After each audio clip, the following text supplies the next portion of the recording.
freak, and I feel those characters and the weight of those characters and the weight of their romance is a 50-year romance, and it's hard to see it as a 3-year romance. It's very hard to reconcile those two things. But so that issue was I always want to say that those stories and those feelings still exist. They existed. Flashpoint was an event that happened. It wasn't a restart. That exists, and somehow maybe in their memory, somehow those emotions and those feelings that they went through are still part of them. That's how I like to think of it. And specifically in the issue about continuity, I used for each person I put a splash page and put a bunch of quotes from 75 years of their history in it. And I scrubbed those so much so that none of them actually conflicted with 5-year later history, so that you could see that those moments that happened that you admired can still fit into this new, very cool universe. And that was the point of that, to say, like, that stuff, those stories are still part of these characters. But yeah, it was hard, but in the most fun sort of reading old comic books way, it was hard. Not like a real job way.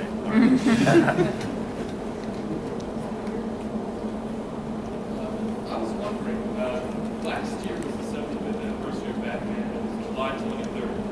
So I was just trying to figure out, today's Batman Day this year, and it's September 26th. Why is today Batman Day this year? Well, there's Bruce's birthday and then there's Batman's birthday. Every day is Batman.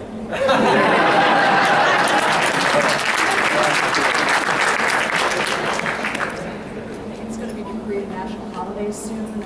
Stay.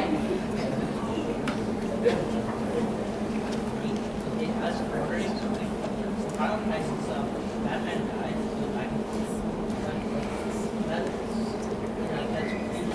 black ones. There's like one dark side and there's definitely the same dark side from so that's the case. Does that mean that Final Fantasy didn't happen?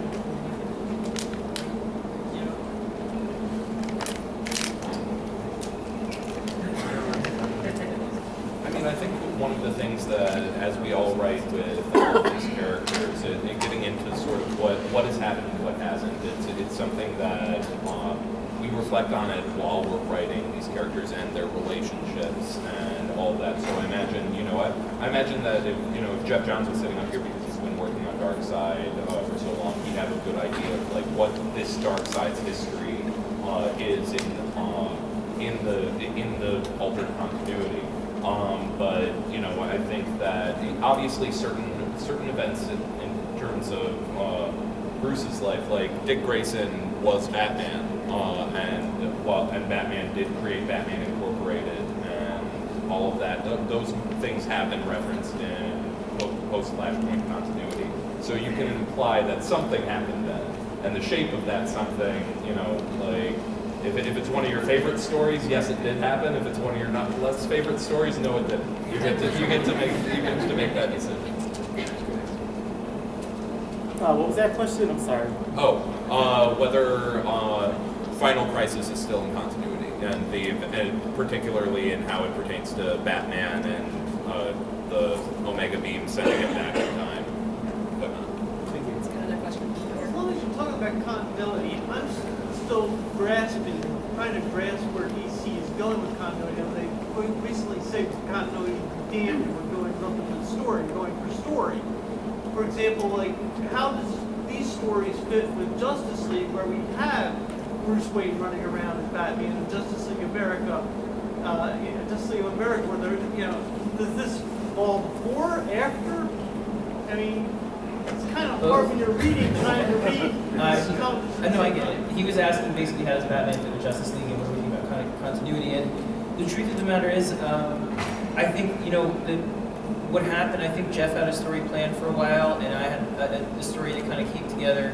I didn't know if we were going to leave Batman, I'll be honest with you, after Endgame. I didn't know if Greg would want to continue, or me, and we've been playing it by ear. If you guys would want us to continue. I finish each story and I'm sort of like, are we staying, are we not? And a lot of that has to do with the excitement you guys feel for us, because the last thing we want to do is stay if you don't. And I want to give someone else a chance on the book. So I think what really happened was just he had a story plan, and I sort of came up with this one in a way that wouldn't really give him enough time to adjust. And I loved what he was going to do with Darkseid War. I think it's one of the best things he's done. And he really loved the Jim story. I told it to him before, again, obviously. And we just decided for right now, we'll figure out how to make those things fit in time, continuity-wise, where we're being as elastic as possible. But I will say this, like both of us, Jeff and I have been talking a lot more lately about story and about stuff coming up. And we're really excited to bring everything back closer together after these stories that we're doing right now. So even though it feels kind of stretched to its limits in terms of when did this happen and stuff, we're making a big conscious effort, I think, to make it a more united sort of timeline together now. So you can expect it to sort of snap back a bit soon. This is a question for Scott and James. You introduced Calvin Rose a few years ago after Novell's and we had to see which one happened, so that was a little issue. That was what we were going to see. Well, I managed to sneak him in right at the end of the last Batman Eternal, but it's one of those things. I obviously Calvin Rose is a very, very important character to me. Talon was my first ongoing series. It's a book that will always be very close to my heart. But it is something where in the realities of the world is unfortunately the book didn't last much longer after I left the book, and because of that, it's just like part of it was I tried to, in the end, like I put him towards Batman Incorporated so he would have a home, and sometimes with these characters they have to find a home. And I really, really hope that there's there are lots of great places that someone could, conceivably bring in Calvin Rose, and I really hope they do. But someone would need to make that decision. It's just like to bring him back and just sort of like let him. He still exists in my mind. He's still running around Gotham City. All those characters are still there. They're just waiting for someone to point the camera at. And that'll come when the story's right. And since there are lots of Owl stuff coming up, maybe that story will happen sooner rather than later. So. Thinking about an album, say about Yes, I mentioned that I was thinking of an out-of-continuity Joker story. I am working on it yet. So I'm trying to find the right time in my schedule to sort of get into it in earnest. But I would like to do one more Joker thing if I can get out of continuity. There's got 2 minutes signals, so a couple more questions.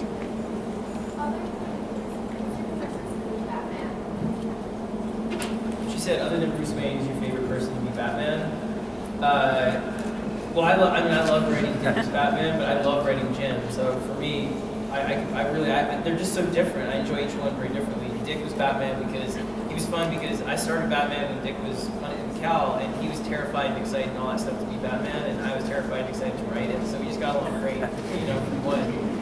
And Jim is more like somebody who doesn't know if he has it in him anymore to do this. And being on Batman for 4 years, sometimes you feel that way. You worry, do I have one more in me? So each one gives you kind of a special angle on the character.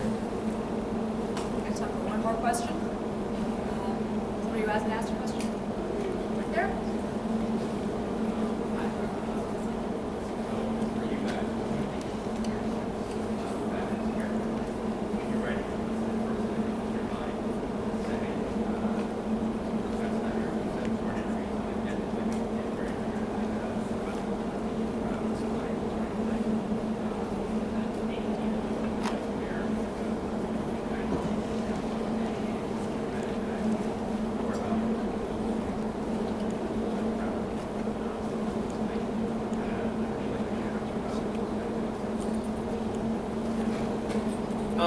He asked basically, death plays a big part in mortality in my work, he was saying, and how do I sort of build stories around that. I mean, I think the thing I'd say if there are any aspiring writers out there, you have to go where you're most afraid, you have to be able to write about things that are ugly sometimes, about yourself and about the things you're afraid of in the world, and for me that is a big theme, in my work, and some days I wish it wasn't, but I worry about that, it's definitely part of my anxiety and those things. I get very concerned and call on these guys up as friends when I'm having a black time with that, So, I don't know, you explore it to the best of your ability, you find different vehicles to get in there, and that's what writing is about. It's about, I think, exploring both the sort of wonders and terrors that you have in your way, and that does play a big role in my stuff, yeah.